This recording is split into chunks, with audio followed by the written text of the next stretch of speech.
Yeah, be very careful of the cameras, guys, because we have about 1,500 people listening across America for these CEOs. So thank you, Lorena, for that, and thank you for you and for everybody.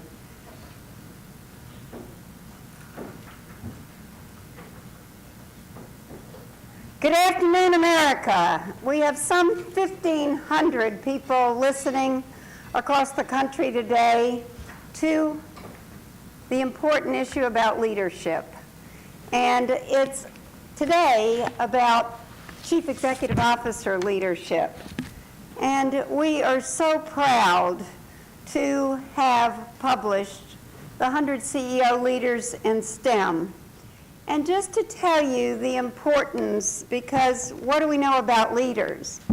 They set the tone, they set the message, they take the action, and they're really, as the Deputy Secretary of Labor, Sept Harris, just told us, they truly are the right evangelist for action. So today, just to tell you, this is not a publication. It is a recognition of real CEO leadership. And it is a year-round effort. We kicked this off in Austin in June, and subsequently have over 100,000 media hits. That means that every one of these CEOs' teams and others are getting out the message on the CEO leadership, and that is critical.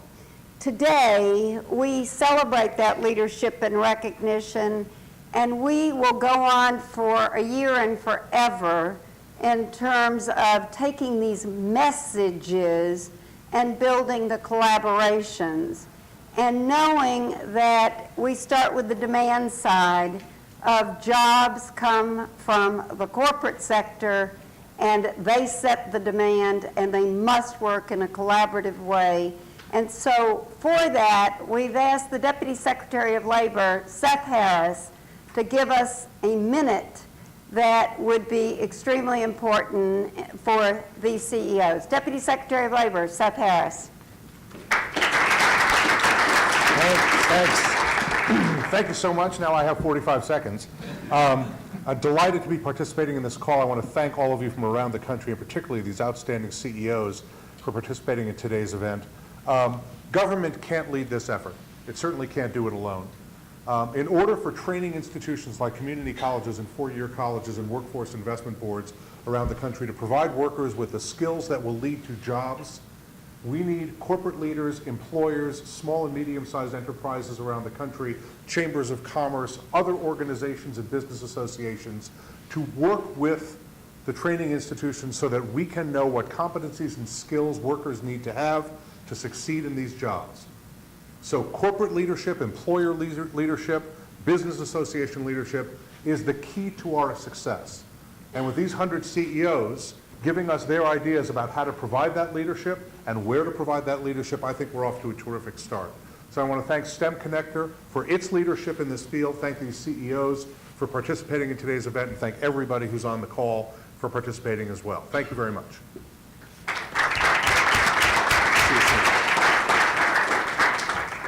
And now we have a surprise. We had Tata Consultancy Services step up and say, we want to help STEMconnector by mapping the messages of what we've learned from all 100 CEOs. So we want to announce that at your seats for those that are participating and online for others is you have the first results of what the CEOs said with their messages. And to present that is our friend and the general manager in the U.S. Here is you know him, Balaji Ganapathy is going to present those STEM results. And please note that for our Twitter feed, it's hashtag 100 STEM CEOs. Balaji? Thanks, Edie, and thanks everyone for joining this important conversation. Why is STEM so important for all the CEOs, and what is the kind of insights and learnings that we can learn when we look at what the 100 CEOs, including those present here in this prestigious panel, have said about the issue of STEM education? That's what I'm going to spend a few minutes on and take you through. It's important to worry about STEM because almost all the 30 most fast-growing occupations will require some level of STEM education. And new STEM jobs are growing at a rate of 17% by 2018, and 71% of those jobs are going to be in computing. And how are we preparing our workforce to prepare for this need? Only 31% of our students are enrolled in STEM fields and are graduating in those STEM degrees. 50% of our high schools don't have a focused STEM program. And once first in the world, America now ranks 10th in the percentage of young adults with a college degree. In fact, there are 17 industrialized nations whose high schoolers perform better than US in math. I want to set this context because what the 100 CEOs have said has come together as one single voice today when you see the results of the analysis and insights that we've done to look at their responses. Go to the next slide. We used something called the Voice of Customer Analytics. This is a platform. It's a business and intelligence and data analytics platform that uses, sorry, got the wrong presentation, but that's fine. I'll walk you through that anyway. The Voice of the Customer platform, what it does is it uses the analytics platform to look at both structured and unstructured data sets and then arrive at insights, trends, and also tells us the metrics and recommendations from a large set of data. And we use text mining algorithms and also along with STEMconnector developed a taxonomy to look at these data phases. First and foremost, what I want to communicate, the 100 CEO leaders in STEM represent companies that have a combined revenue of over $3.27 trillion. I'll say that again, $3.27 trillion, and 7.59 million employees working for them. So they know what they're talking about when they say that the importance of STEM education for our country as a nation. Next, if we look at the top 5 areas emphasized by the CEOs, and we looked at the keywords that are most repeating throughout the responses to the 20 questions that STEMconnector had put up to each of these CEOs and analyzed those patterns. Technology takes the highest mention. And what this means is technology is a pervasive field that has an application in every industry across different sectors. And the CEOs have said that the role of technology in bringing back our nation's competitiveness is very important. The second is the role of innovation. And in order to innovate, education is important. And doing that by not excluding women and also including minorities and underrepresented communities. These are the 5 major focus areas that have come time and again throughout the responses by the 100 CEOs. Is there consensus? Is there collaboration? Is there commitment? Yes, there is. The 100 CEOs have said, let's go to the next slide, 40% of the CEOs strongly support STEM education of women and underrepresented minorities. And this, we did an analysis across sectors. So this is pan sector. 35% of the CEOs feel that technical training and innovation are essential for competitive advantage in a global marketplace. And 41% of the CEOs feel that STEM education is important to train young adults, young students, and professionals as we prepare to meet the future needs of the workforce. So what are the CEOs recommending as a collective voice of America? There are 4 recommendations that they have come out with. One is grow and develop a strong STEM workforce. It's not just enough to focus on workforce development at a broad perspective, but zero in on the STEM workforce and use cross-sector collaboration to do that. The second is continue to innovate As a nation, as a people, we need to continue to do that. Provide STEM training, not just in-house, but also in the local communities that you operate in. And the fourth, recruit and develop women and minorities in STEM skills. And these are the 4 recommendations that have come out of our analysis. Next up, what are the 5 commitments? So it's great to put the voice, but what is the organization that these 100 CEOs represent doing to make a difference? They understand the need to train their workforce in these STEM skills, and they understand to increase their employees' awareness, and they're committed to do this by establishing cross-functional and cross-departmental engagement. Investing in STEM education and establishing mentorships and internships, creating pathways from K through careers, encouraging employees to get involved with STEM education initiatives outside of work. As somebody said, mentor duty is the new jury duty. Changing perceptions within their communities by educating students, teachers, career counselors, and parents about these jobs and the exciting futures that await them. I want to skip the conclusion piece and just say that as an organization, I'm here to represent my CEO, N. Chandrasekharan, and President of North America, Surya Kant. And from a Tata Consultancy Services point of view, we are engaged in STEM volunteering by using the skills of our employees in doing IT projects through Empower, mentoring children through US 2020, and doing grassroots level training on computer science across the US and Canada through our Go IT initiative. And using technology for good, we are developing platforms to support mentoring of millions of students through new initiatives such as Millennium Women Mentors and US 2020.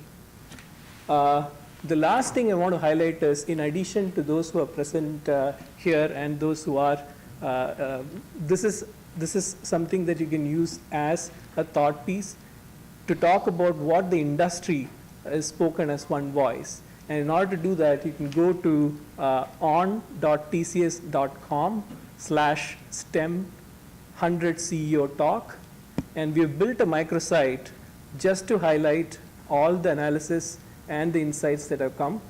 We even have, keeping the spirit of STEM, we have the stem, the leaf, and the fruits. And that's a pictorial representation of what the CEOs have said and what their commitment is. I thank STEMconnector for this opportunity, and leave you all to the next steps.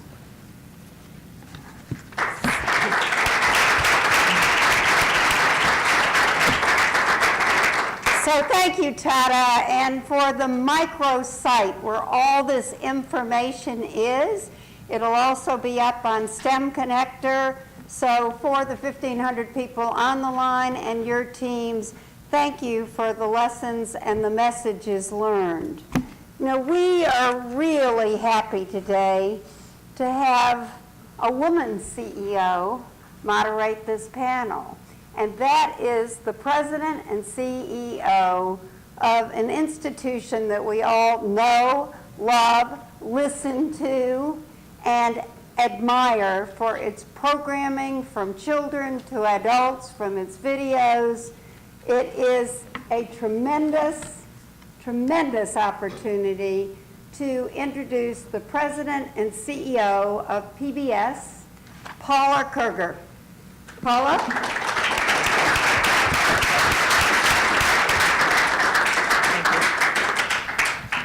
Thank you, Edie, for that wonderful introduction, and thank you, Soraya, for the framing of today's conversation. At PBS, our mission is to use the power of media to educate, engage, and inspire our audiences, but especially our children. For many years, we've focused on helping children learn basic literacy skills. But as we looked at our work with a critical eye, we realized that we needed to step up our efforts to help kids learn math literacy. As we move into a more connected, technology-driven world, the jobs that our children and our children's children will hold will increasingly be tied to STEM skills, science, technology, engineering, and math. So for the well-being of our next generation, to say nothing about the well-being of our economy, we have to ensure that our workforce is well equipped with basic STEM skills. This year we launched It All Adds Up to boost math learning at home, developed in partnership with the Corporation for Public Broadcasting through the Department of Education's Ready to Learn initiative. We're providing parents and caregivers and educators access to free resources to help children to develop early and basic math skills. Our newest PBS Kids series, Peg Plus Cat, premieres October 7th. This wasn't just a commercial, but what the heck. And the purpose of this new series is to introduce our youngest learners to foundational math concepts and skills. We've also developed a suite of transmedia games and apps to help teach math literacy, and we're proud to be part of a larger effort to bolster STEM education in this country. That's why I'm really so glad that we're having this conversation today, and that most importantly, so many business leaders from across the country are engaging from various industries and from various sectors in a topic that is in fact critical to our future and our success. So to get us started, it is my pleasure to introduce Jorge Benitez, Accenture's Chief Executive, United States and Senior Managing Director, North America. You're about to impress me. Jorge has primary responsibility for Accenture's business and operations in North America, including developing and executing business strategy and driving the company's growth in the region. He is deeply involved in supporting STEM education and training through his service on the Education and Workforce Committee on the Business Roundtable, as a board member of Change the Equation, and as a member of the Business Higher Education Forum. Jorge's success in business and his contributions to the broader community have been recognized on a number of occasions. Hispanic Business Magazine recently named him to its 2011 Top 25 Corporate Elite list, and in 2004 selected him as one of the 100 most influential Hispanics in the United States. As a company, through its Skills to Succeed corporate citizenship focus, Accenture is committed to equipping 500,000 people around the world by 2015 with the skills to get a job or to build a business. Jorge, we'd love to hear your perspectives on the importance of STEM skills. Thank you very much, Paula, for that kind and very gracious introduction. And I'm delighted to be here today. Hopefully, can you all hear me? I'm delighted to be here today and really share with you our views at Accenture about STEM and its importance to all of us. At Accenture, we offer graduates and experienced professionals a wide range of career opportunities, really at the cross-section between business and technology. And as a result, STEM skills for us is critical. It's essential to our future. When you think about technology innovation really being at the core of what we do at Accenture, and one of the foundation building blocks for high performers, for us it's essential that we go ahead and really thrive in terms of the STEM capabilities. At Accenture, we do the really difficult projects, the tough projects that clients need us to do, and we set the benchmark of what is possible. But STEM isn't just relevant to Accenture or high-tech companies, it's really relevant to all of us, which is why I think you see here other CEOs that represent a wide range of different industries here today. But I believe deeply that STEM has the potential not only to change companies or really transform them, but also to change people's lives and to change the lives of communities in where we all work and live. So let me tell you what that really means for us, right? For starters, I think we would all agree that there's a shortage of STEM skills today, and what we really need is to figure out a way to fill that, but that's just going to get tougher, because as we look over the next decade, the number of STEM professionals that we will all need to work on all of our companies is going to increase dramatically. And high-tech companies will be one, but not the only ones that need them. There are going to be a wide range of industries, whether it's healthcare or whether it's utilities or energy. Everyone will need these skills. And the bottom line is, if we don't figure out a way to get these skills, then we're going to suffer as a set of businesses, and we will not have the impact we need to have in the economies of today. Now, beyond changing and beyond meeting the employee needs, I want to talk a little bit about how STEM skills change lives. I know this for a fact from the work that we do with Genesis Works, which is one of our partners in the Skills to Succeed program that Paula mentioned. It's an organization that brings technology to disadvantaged young people and really helps them get connected with employers in that regard. Genesis Works has done a great job. They started in Houston and they're now branching out and doing more. But let me tell you about a personal story of a young man that I met that had the experience to go through Genesis Works in the program there. His name is Hector Avellaneda.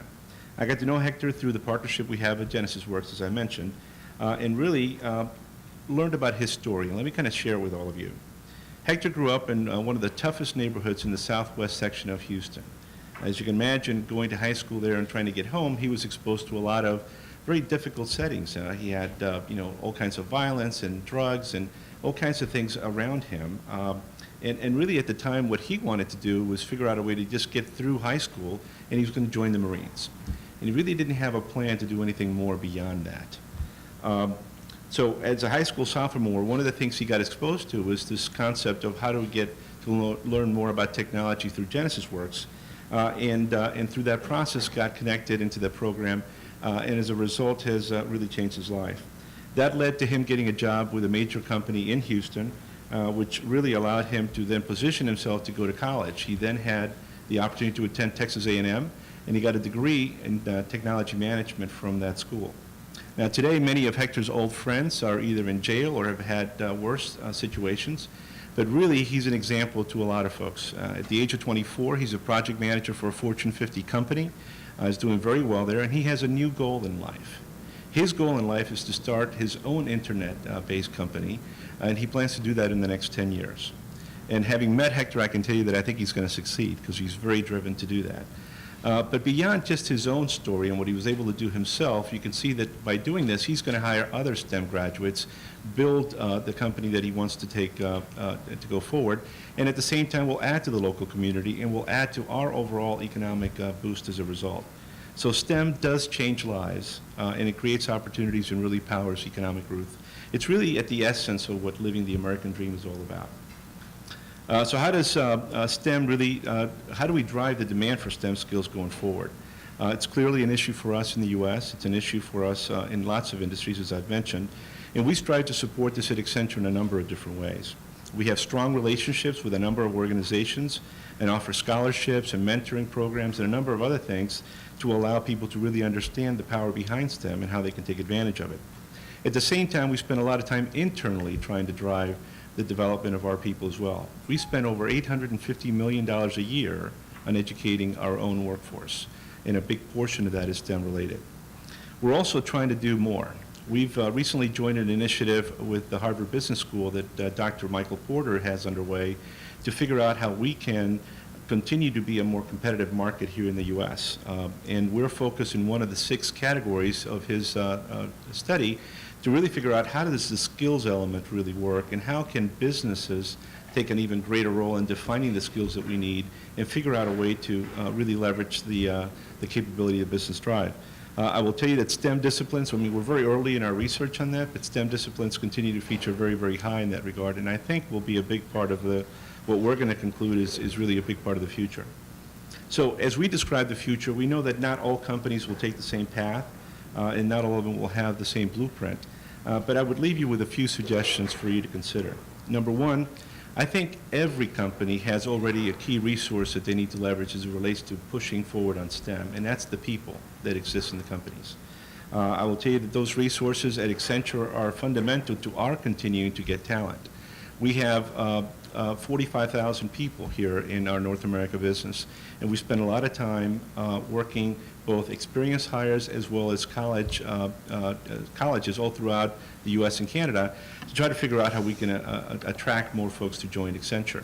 And I will tell you that having our people talk about the work that they do as software engineers or as developers is instrumental in getting folks that are in college today to really come on board with Accenture. So we're going to continue to do that, and I would urge all others to leverage the workforce to do that.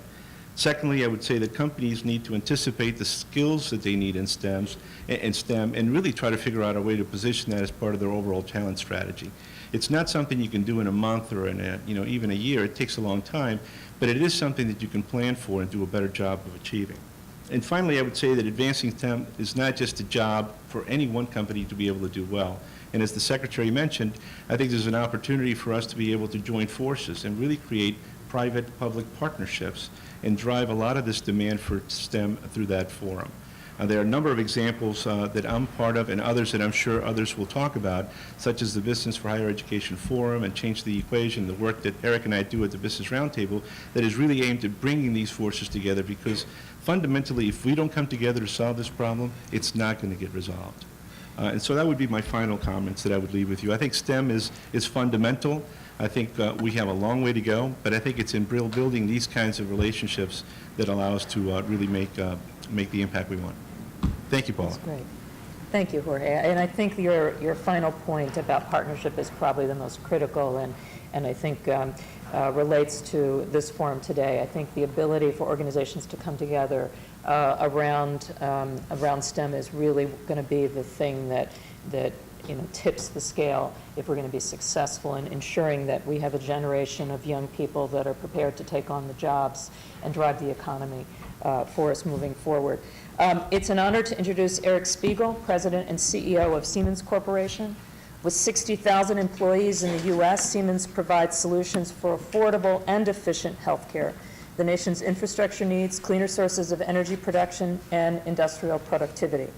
Siemens is also a corporate leader in supporting STEM educational initiatives. The Siemens Foundation provides more than $7 million annually in support of STEM education in the United States. Its signature programs include the Siemens Competition, the nation's premier science research competition for high school students. As president and CEO of Siemens Corporation, Eric is responsible for growing the U.S. business and the company's largest market. He is also the vice chair of the Education and Workforce Committee at the Business Roundtable and is a member of the board of the U.S. Chamber of Commerce. Eric, welcome to the conversation. Thank you, Paul. Maybe I'll just open up with a quick statement and maybe have a couple of questions. For you. I think the big issue is that we really need to have more commitment and more focus on building STEM skills.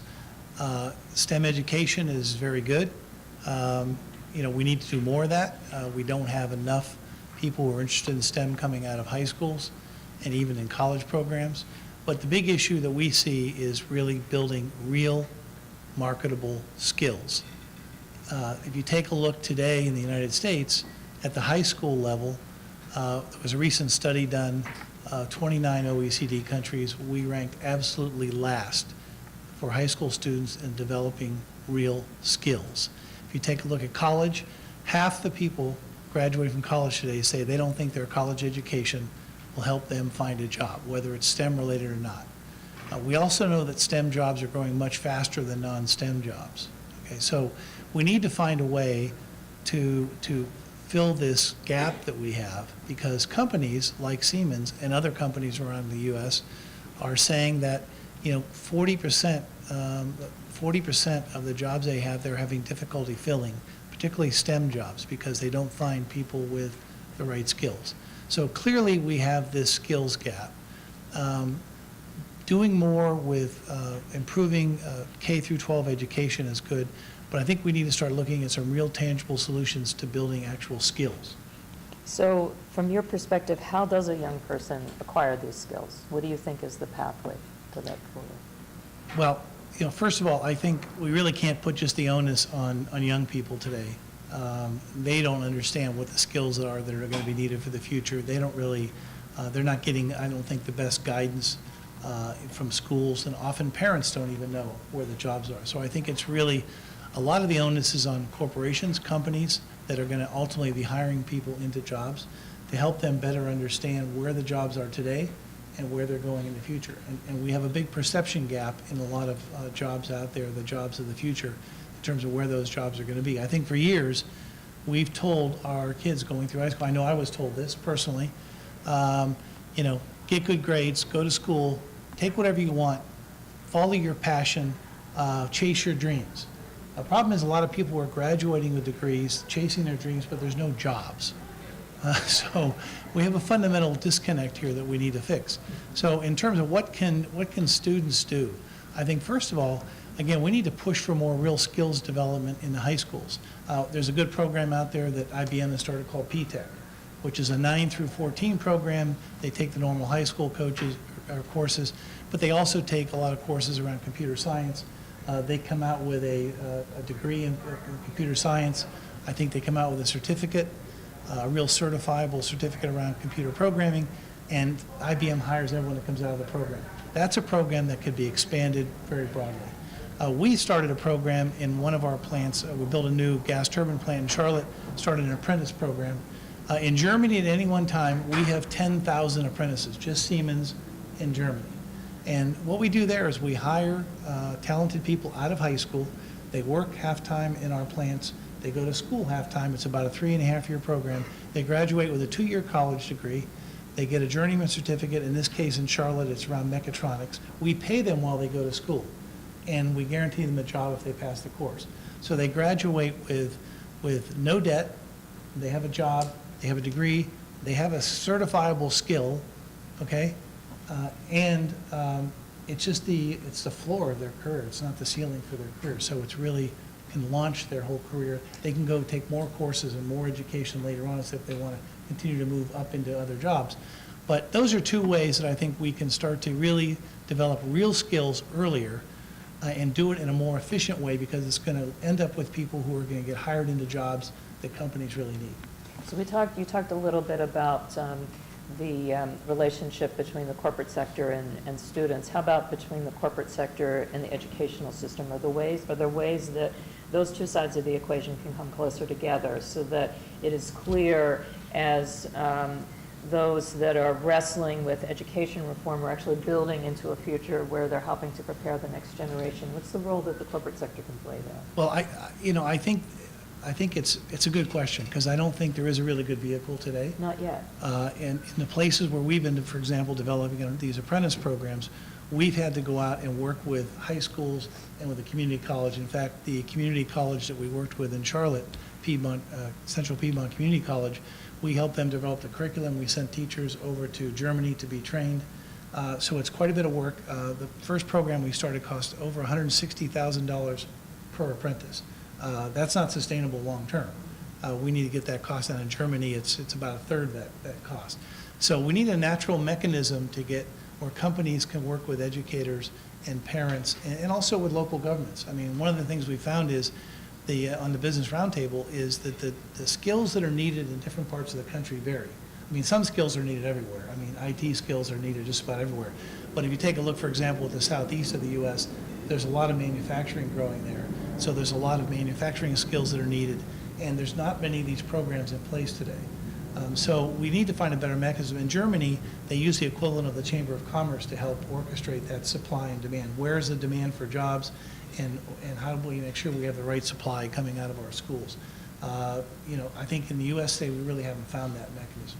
And so the manufacturing sector, obviously, in this latest economic downturn has been one of the most impacted. As you look forward, you in fact foresee that this is a growth area for the country, and that as we link our efforts around STEM, that this is a focus that we could perhaps actually see some real gains? Yeah, I think we are going to see a lot of growth in manufacturing. I think we've added about 500,000 jobs over the last few years.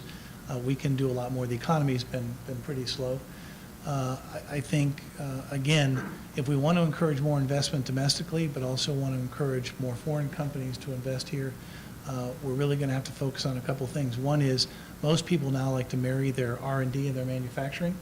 And so we not only need a workforce that has more skills, we need researchers and scientists and mathematicians and engineers that can really help drive innovation in this country, because we're lagging now in innovation across many, particularly in the manufacturing sector.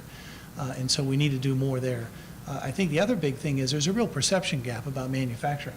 I mean, my grandparents worked in the steel mills in Youngstown, Ohio, and they told me, if you go to college and come back and end up working in a plant, you're going to be a failure. Okay? That's all changed. This isn't your grandfather's manufacturing anymore. Yeah. It's much more sophisticated, a lot more technology at work, and we need to do more to change that perception with administrators, with local governments, with teachers, and with students, to convince them that manufacturing is the way of the future. Our new plants around the country, everything's run by a computer or a laser or a robot. I mean, this requires a lot of STEM-type skills, and these jobs are very high-paying jobs. I would argue there's probably a role for the media in this. In fact, our public television station in Charlotte is at Piedmont, and they are, in fact, quite an innovative community college system. And I think as we look at all of these answers, I think obviously there's a role for the corporate sector and educators to be talking, but then how the media takes these stories and brings it to a larger discussion, and we can get more people around the table, I think is going to be critically Fully agree. important. I'm going to come back to you in just a little bit, because first I want to move on to someone who actually is not here in the room, but is joining us through Google Hangout, and that is Anita Zucker, who is the Chair and Chief Executive Officer of the Intertech Group. The Intertech Group is a global holding company that owns or has investments in a wide array of industries, including aerospace, specialty chemicals, financial services, consumer products, and sports teams. Philanthropy and community service are ingrained in the foundation of the Intertech Group with a focus on education, workforce development, and STEM initiatives. The Intertech Group has made education a top priority and currently supports programs within the top colleges and universities in South Carolina. Anita, welcome to the conversation. We are business, and as a nation requires the creation of a strong workforce prepared for the challenges ahead. It's for this reason that my family and my business are investing heavily in furthering STEM education in our community and beyond. Being competitive in domestic and international business will require a skilled workforce and innovative approaches to manufacturing, design, and business management. Now more than ever, industries and markets are powered globally. Corporate leaders view science, technology, engineering, and math as more than a choice for students or a workforce. Our children and their children are making decisions today that are molding the future of communication and technology. And these decisions will fundamentally change the way business is conducted in the future. We have to make strides daily to keep up with competitive nations. The STEM initiative is a driver of this. As the modern world evolves,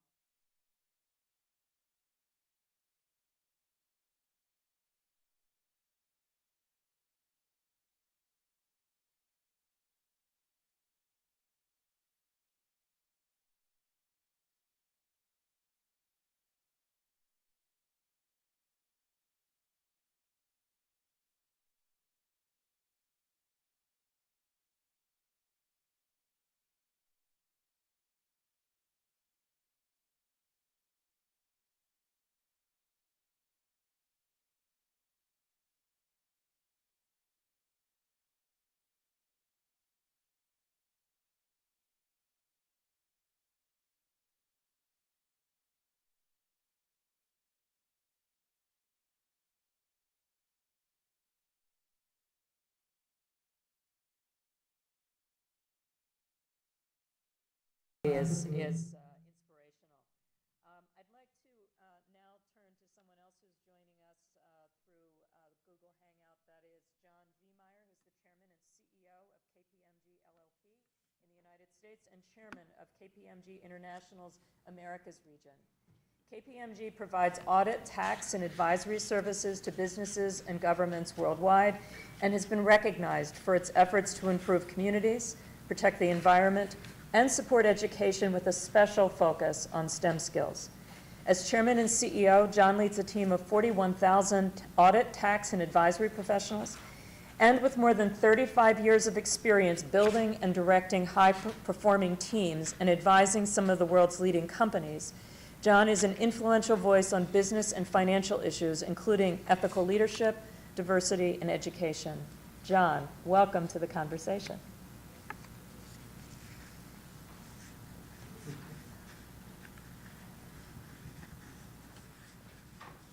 We're working on sound. Just 1 minute. Okay, go ahead. See if that works.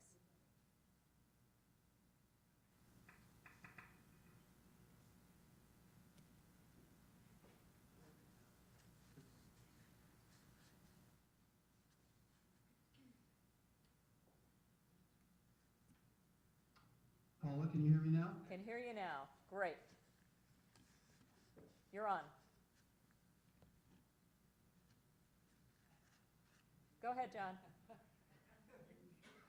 So, Paula, are we having some technical difficulties, or? No, you're on. There's a little bit of a sync issue with your face and your voice, but we want to hear your voice. Your face is beautiful, but speak and share. You can get away with saying.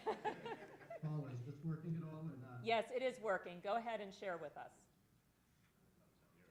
Can you hear me, Paula? Yes, I can hear you. Can you hear us? Oh, he can't hear us. Can you see us? Can you see us?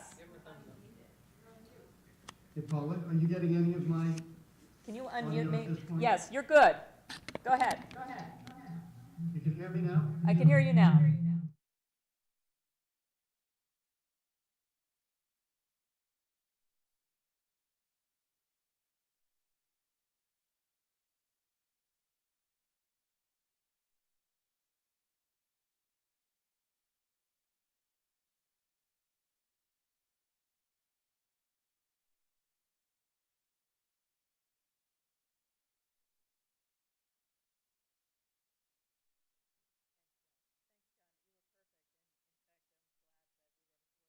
Technology, because you touched on so many issues that were important, both from the public-private partnership, which you touched on multiple times in your presentation, but also when one thinks of STEM, one doesn't always think of companies like yours. And the fact is that the import of skills in this area do extend far beyond what one considers to be the typical technology companies. And so I think it's a very important perspective as we look forward and try to wrestle with, again, what we are able to do together to ensure that we have a workforce that is prepared to meet the challenges of the future. So now please join me in welcoming Steve Swad. Steve is president and CEO of Rosetta Stone, which offers courses in 30 languages and is focused on the core belief that learning to speak a language should be a natural and instinctive process. Rosetta Stone has been expanding its capabilities to address evolving workforce needs, especially around STEM content, providing educators and business leaders with tools to teach STEM skills in many languages. Steve, thanks for joining us today. Thanks for having me, and I apologize to everybody for being late, and I'm going to blame it on Washington congestion. But I'm misleading some of you because you probably have a picture of 495 or the Beltway in your mind, and the truth is I work on the 7th floor of this building, and my congestion, my unplanned congestion happened with the elevator bank being filled twice, and so I do apologize. And then a side note, and I think somewhat appropriate to this discussion, is I love Google Hangouts. Yeah, we had a little bit of a technical problem, but it's free and it's distributed. And so to me, to get that excitement into our communities is what this is about.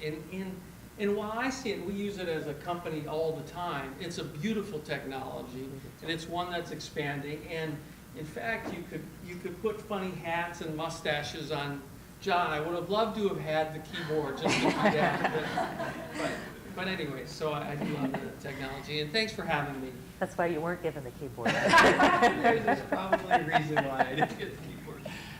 So I'm really proud to be here, and I'm proud to be part of this organization, and I say that for a few reasons. It's obvious that we need work to do, or we have work to do, and I'm going to cite a few things that trouble me and that I want our organization to work on. But what's, I think, more important to me than that is this word that's in our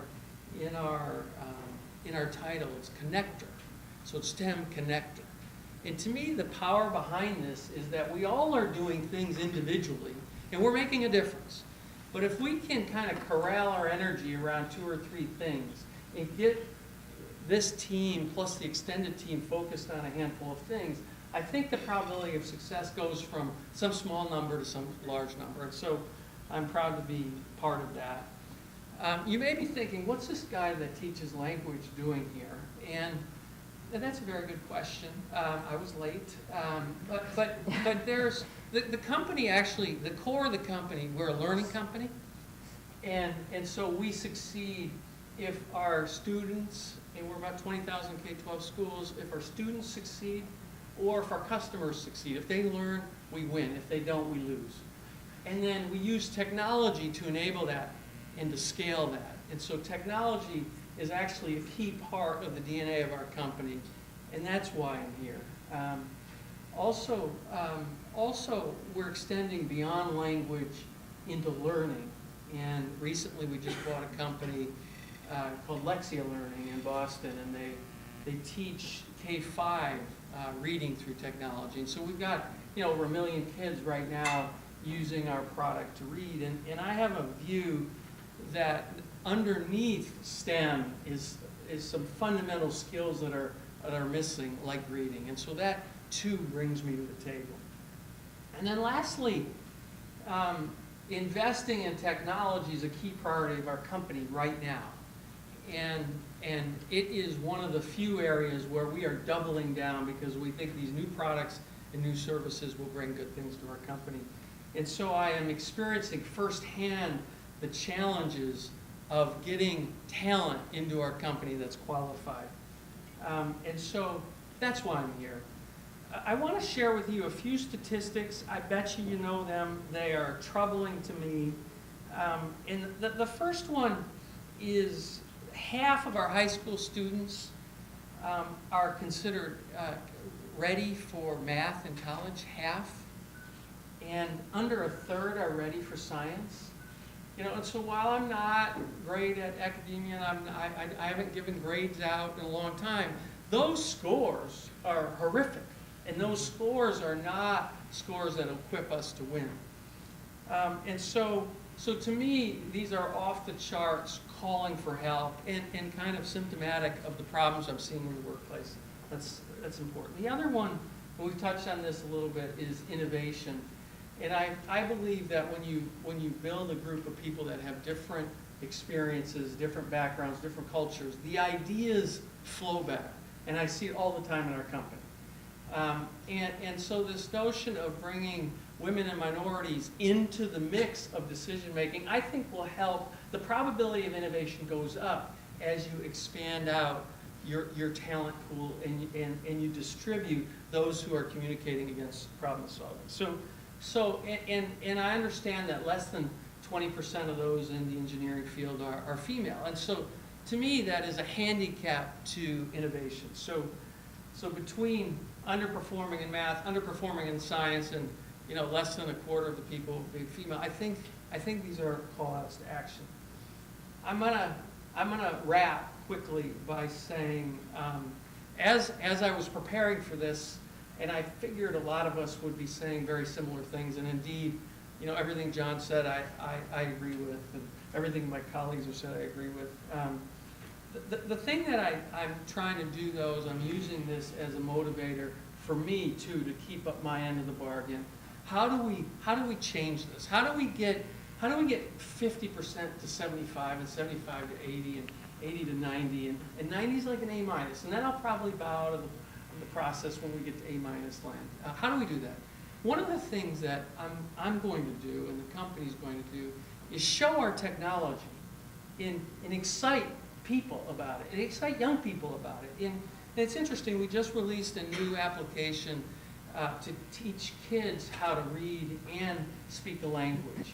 And if you see video, people are sending me videos of their kids, and if you see that, and you go, wow, that's pretty cool. And the same thing in reading, to see somebody underperform in reading, where, by the way, about half are reading below their grade level.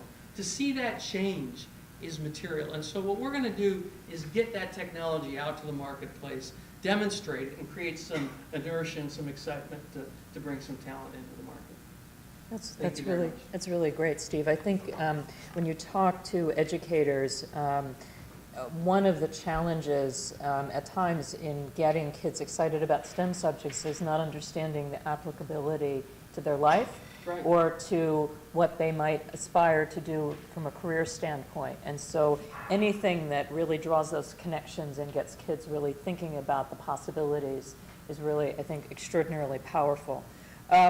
So now shifting a little bit and bringing a international viewpoint to the table, I'm pleased to introduce Sajan Pillai, who is Chief Executive Officer of UST Global. UST Global is a leading provider of end-to-end IT services and solutions for Global 1,000 companies. As CEO, Sajan heads up the company's global business operations, including acquisitions, client development, global operation, and service delivery. Sajan, we'd love to hear your perspective on the importance of STEM skills in global competitiveness. Thank you very much. I appreciate the opportunity to be in front of you talking about, I think, a very critical topic, not just for us here in this room, not just for this community, but actually for the whole world. The reason I say that is because many of us know we are right in the middle of a true inflection point. It's often used, but now it's true. Because this small device that you hold in your hands have leveled the playing field for nations and societies like never before. Many of you know in the past couple of years what happened in the Middle East with democracy springing up all over the world, and primarily it was driven by this simple instrument, by Twitter and Facebook, that permeates governments and military powers and economic powers and takes the things and the resources to common people like never before. So technology is a great level. So to not have that talent pipeline is a cardinal sin as a country, as a community, as a corporation we can commit. So all of our business leaders here, I'm very glad to be sitting in this panel with CEOs truly interested and committed in changing this in some ways. A couple of years ago, USG Global, through our foundation, decided to go to Mexico and decided to train 30,000 Mexicans on advanced technology and put 10,000 of them to jobs. And there was a lot of skepticism of how this could be done. And there was a story there. And there was another story where we went to Saudi and trained the women in Saudi on advanced technology. The problem there is not that the women couldn't, did not have the qualification, but the social system prohibits the women to drive to work. So the advanced technology jobs get around that problem because it takes, for the first time, jobs to people. Does not create social displacement by moving people and generations away from their parents and grandparents. So technology is incredible, what it can do for society. So we are happy to be a participant in this great social change. But there are some very practical and pragmatic issues that we all talked about. The first and foremost is there aren't enough traditional means of delivering education to create the talent pipeline that's required for advanced STEM. What I mean by that is the usual university educational system is thoroughly incapable of delivering the promise of what this country needs, what this world needs in terms of STEM. So we have to look at alternate means, community colleges, new and agile instructional mediums and contents that is not created yet, but has a severe need to be created. That's very, very important. The second thing is STEM jobs and STEM professions aren't cool yet. If you have any questions, watch our television. How many movies have been made about great engineers? There is a big story there. Country moves as the storytelling goes. We don't tell enough stories about STEM and what it means. That's an important thing. The other important thing to caution, and I was in the panel in the Energy Summit for talking about the severe labor shortage in the energy industry. And there's a paradox here. By 2030, US is poised to be energy independent. But this can only happen if we create STEM qualified professionals at scale. 2 million to 3 million. That's a big deal. But there's one more problem besides it. It's not only that we don't have STEM talent, the participation of minorities and women in that is abysmal. And that's a real issue. So while the country can march towards the stated goal of energy independence, we might not capture this moment for social independence. That's a severe issue. We got to be aware of that. There aren't enough role models. Seriously. In STEM, that's a real serious problem. And finally, I think corporations haven't woken up. While there is quite a lot of talk and enthusiasm, look around. Many of you know, as CEOs, when you talk to your pals, when you talk to your other CEOs, they are aware of the issue, but unlike many of you, they may not have done much about it. Corporate coalition is absolutely mandatory if this problem has to be solved. So, as Secretary Harris said, corporations have to invest in it. At some point, that investment has to escalate to engagement. And after engagement, it has to escalate to collaboration because only together as corporations can we solve this big problem. And the commitment of the corporations have to turn to evangelism if this problem needs to be truly addressed. And so with all that said, I'm happy to be here as part of this panel and looking forward to changing this, this particular chasm that we feel today And probably this might be the harbinger of the biggest opportunity we might get hold. So thank you very much. Thank you. What a great call to action, actually.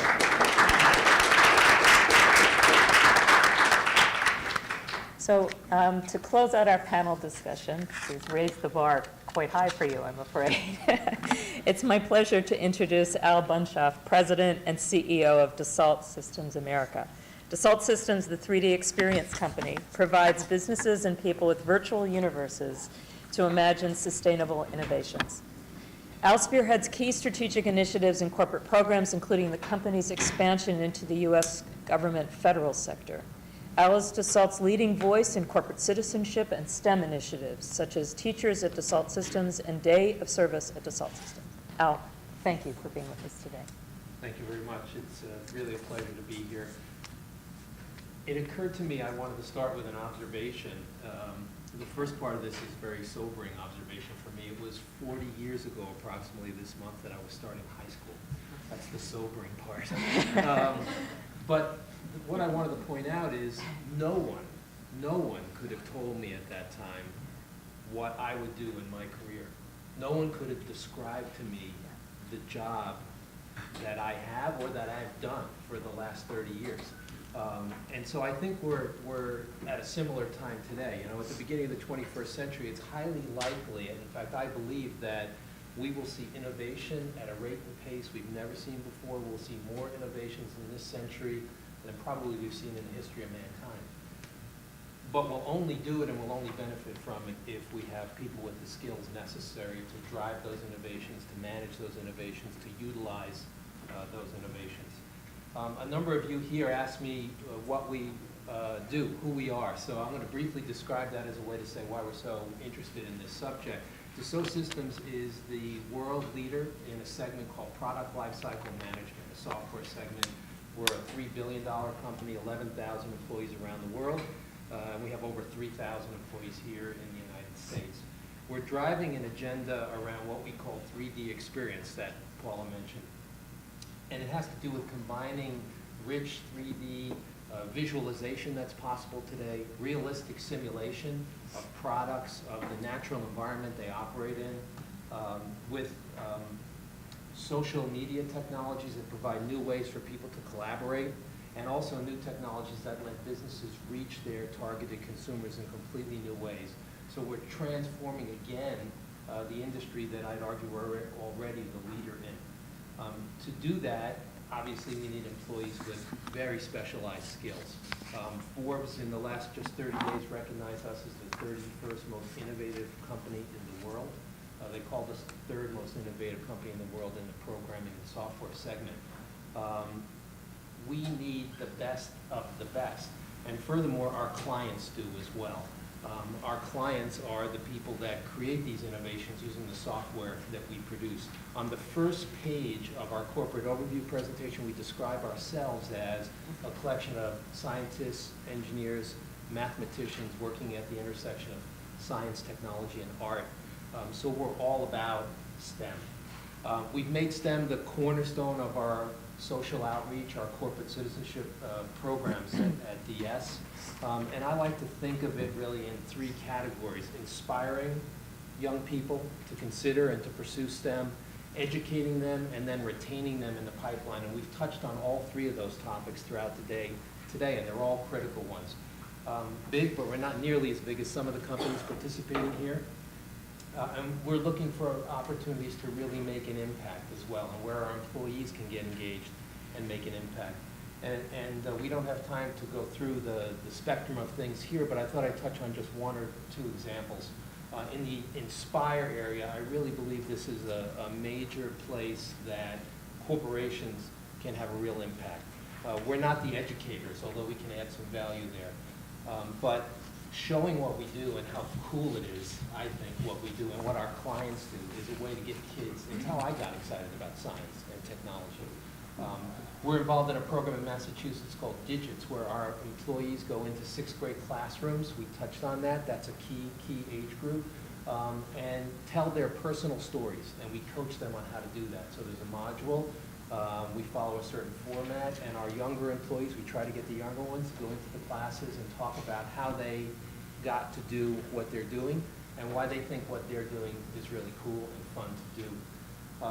We also have mentoring programs, and we're involved with some formal mentoring programs as well for high school kids, and that starts with me. I mentor 6 boys in the Bronx in New York City, for example. We're involved with education. We noticed that a lot of our efforts as a community are focused on the students. And we saw a gap, and I was glad to hear today about programs focused on the educators, the professionals in the field. And so working with the Clinton Global Initiative, our commitment to them was to start a program we call Teachers at Dassault Systems. And we piloted this in Boston 2 summers ago. We ran it this summer in Boston, Providence, and Detroit. These are major locations for us. That's why we picked those cities. And we pay for teachers to come in and spend the summer as an intern working in our business. We rotate them around to different types of jobs. Too many teachers think that, oh, so you're a software company, you need programmers. Well, of course we need programmers.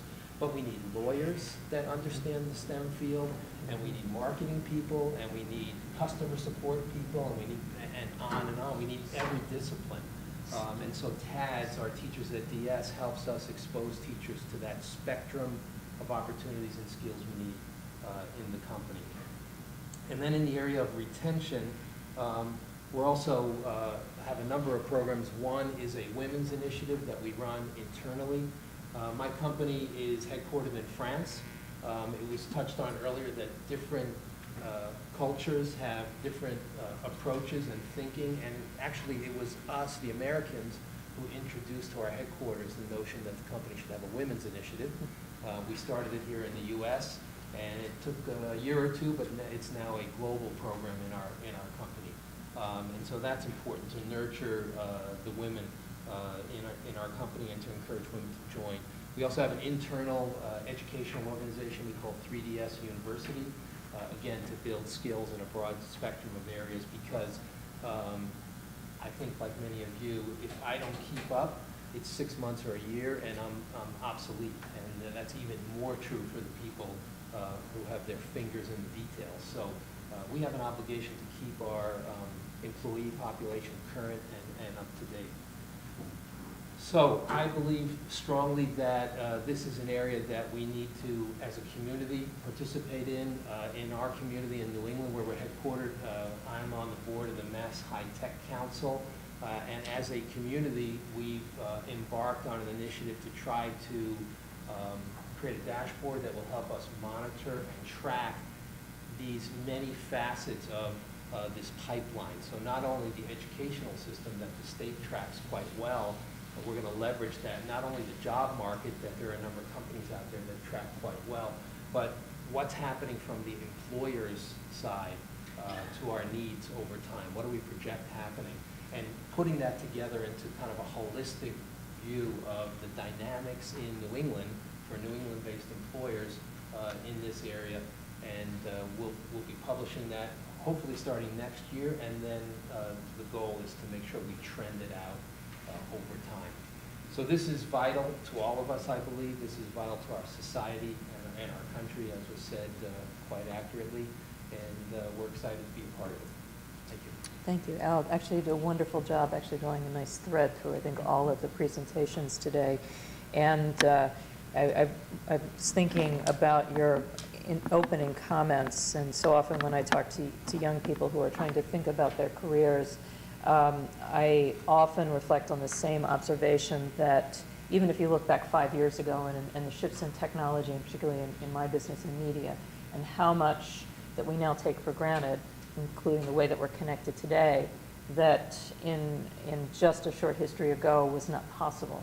And so if you project forward and try to anticipate, not only from an individual's perspective of career development, but as we look at a society as how we're continuing to advance, all of these ideas of really inspiring and engaging kids' minds around creativity and innovation all comes back to basic STEM. And that is, again, if there isn't a better clarion call, I don't know who could have given it. So thank you for that. Edie, do you want to join me up here and help wrap this thing up? This beautiful event that you've organized so beautifully for us? We have done this together, right? I think, does everyone want to thank across the nation Paula Kerger?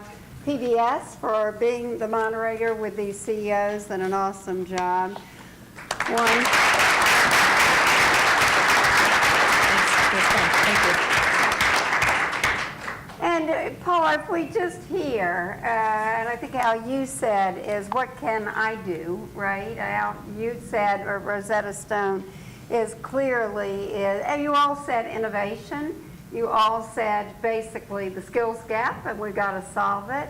And it's clear that you've all talked about private-public partnerships and collaboration. So as Tada mapped out some of the messages of the CEOs, you all hit home runs.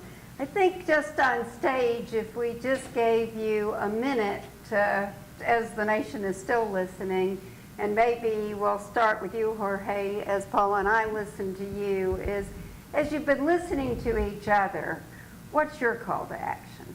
So our call to action is the things that we're already doing at Accenture, which is really continuing to hire people with STEM degrees. I think the best way we can sort of continue to sort of drive what we're doing here is to keep hiring people that have the same, keep motivating and inspiring others to go ahead and get STEM degrees. And so all of you with STEM degrees, we would love to talk to you in case that you're interested here, so happy to do that. That's great. And Eric Spiegel. I think, every time I come to an event like this, and this was a tremendous event, hearing other CEOs talk about all of the interesting programs that they have around STEM, it just tells me that while we're doing a lot, we probably need to step back and think about how we can do the best things and scale them, because there's a lot of money being spent, there's a lot of resources being spent, not clear that we're yet moving the needle enough.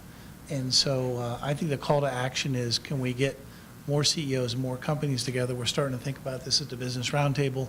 How do we pick the best programs, put all of our efforts behind it, and really make a huge impact over the next few years? Clearly, scale up with what works, and we need you all involved. And is clearly Steve Swad, Rosetta? I'm going to steal Al's framework. I wrote it down. And I'll give you credit every time I use it. But inspire, educate, and retain. Yeah. I think Rosetta Stone's focused on inspiration and education, and that's good for now. And I'll keep retain in my back pocket when we're ready for it. Al? I want to tell everyone that in our experience, we are not tapping into our employee population enough. Employees want to be involved and want to help us. We saw so much positive feedback when we created a day of service program in the company. We have about 900 people that work in our headquarters campus in the Boston area. We had over 200 people come out the first time we did it. It's voluntary. It's a half a day. There were even some people complaining because they were working on things they couldn't leave the office. People feel good about getting involved. So it's nice that we're up here, and I do think it's important and it's essential that we show the leadership, but we can't do it from here. So I would implore all of you that are joining these meetings and participating in these organizations, that's great, but look back inside your organization and make sure you're taking advantage of your community that you have yourselves, because our teachers program, the first year we ran it in Waltham, it was 2 summers ago. This month, they have the first ever engineering class in that high school, and it's directly attributed to inspiring the teachers. So they started an engineering club last year, and now they have a class in the curriculum that the kids can take for the first time called Engineering the Future. Yeah. And we're thrilled to feel we had some part in that. And So- when you've talked about bringing the internal to the external and the external to the internal, you've all stated that so well. So Paula, what have you been thinking as we've been going through the last hour and 20 minutes in terms of what do we need to do? Well, I think that a few things. One is, I come back to Eric's point that there are some tangible things that we can be doing together. I think partnership is going to be key, and looking for, a handful of big ideas that could be scaled up. I think that there is, and I agree that there's a powerful force if we could really marshal the resources within companies. Again, not coming back to this whole idea of not just the CEOs talking about this, but really empowering our employees to think about how they can be part of a much larger initiative to connect into communities and to build the bridge, working not only directly with kids. I mean, just the idea of having teachers as interns in the summer is just brilliant. If I have one takeaway from this meeting, it's like, I want to do that.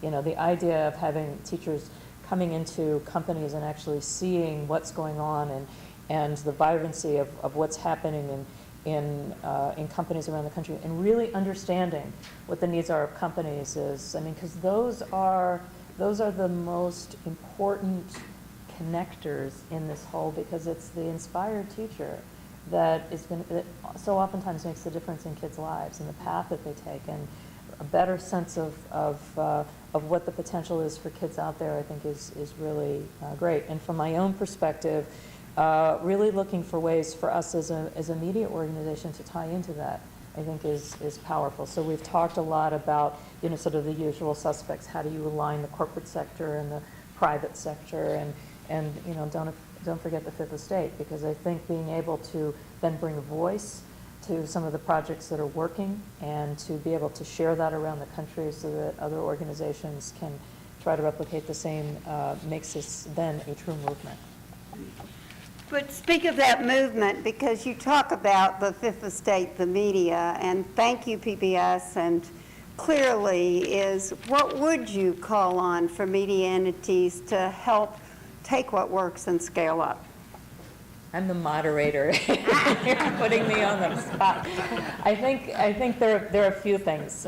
So I'll talk about it from my own company's perspective, and then I'll talk a little bit about the media at large. So I think from my own company's perspective, obviously, we have a very engaged audience that is our youngest citizens. And so for us, our whole goal around STEM subjects is to get kids, particularly girls, excited about STEM at a very early age, and to see themselves reflected in this world, I think is profoundly important, because so often, and I look around the room and I see people that clearly are working in education and know how girls just start to slip away and don't necessarily, and I think it happens inadvertently. Parents, in some cases teachers, are subtly discouraging girls from science and STEM subjects, and I think opening up a exciting world for half the population, to me, feels like a great answer to trying to get more engineers and other people engaged.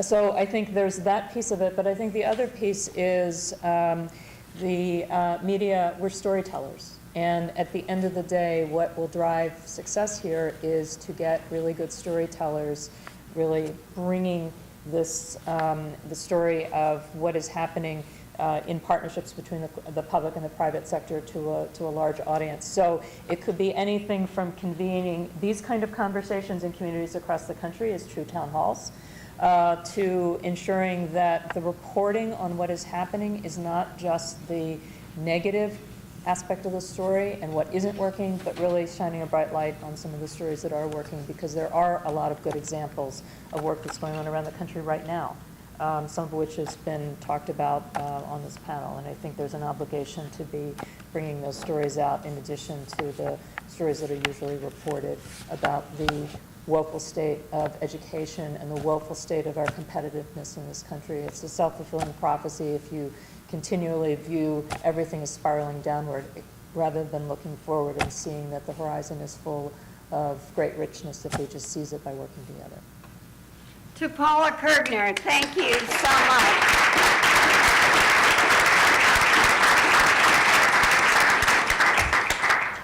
The audience here in this room and the some 1,500 people around the country that have been listening hopefully have taken away at least 5 good ideas from these CEOs, and clearly from you, Paula.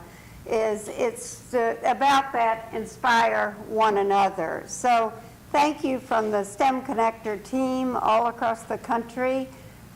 Clearly, together, juntos, we will really work community by community to take this message. So I want to particularly thank our STEMconnector team that have worked, who wanted to do this Google Hangout, so we're glad that you said, Steve, that we should try it, and we will build it. We should go across this nation. We will do it together, and we clearly will do it with leadership in every sector of this economy to drive what the Deputy Secretary said, we've all got to be evangelists. Thank you very much, and is for those in this room, you've got a real treat at 4 o'clock where we're going to really have a live panel, and that will be hosted by the Washington Post Live. But we thank PBS, we thank those across the nation, and we are indebted to all those that participated. Gracias.